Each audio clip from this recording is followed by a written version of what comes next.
இன்று என் குழந்தைக்கு ஒரு சிறிய ஸ்நாக் செய்தேன். கருப்பு எள், சர்க்கரை வள்ளிக்கிழங்கு சிப்ஸ்.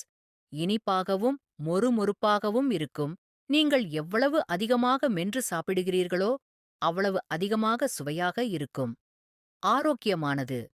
300 கிராம் சமைத்த சர்க்கரை வள்ளிக் கிழங்கு மற்றும் 30 கிராம் வெள்ளை சர்க்கரையை தயார் செய்து பின்னர் அவற்றை ஒரு பேஸ்டாக மசிக்கவும்.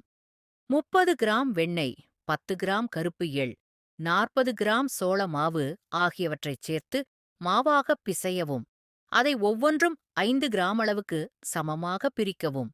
நடுவில் கொஞ்சம் இடைவெளி விடவும். காகிதத்தால் மூடி தட்டையாக அழுத்தி ஒரு மெல்லிய தாளை போல உருவாக்குங்கள். மெல்லியதாக இருந்தால் அது மொறுமொறுப்பாக இருக்கும். மைக்ரோ அவன் 125 டிகிரி செல்சியஸுக்கு முன்கூட்டியே சூடாக்கி 40 முதல் 50 நிமிடங்கள் சுடவும்.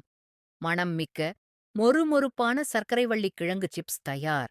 உணவு தொடர்பான தகவல்களைத் தொடர்ந்து பெற என்னைப் பின்தொடருங்கள்.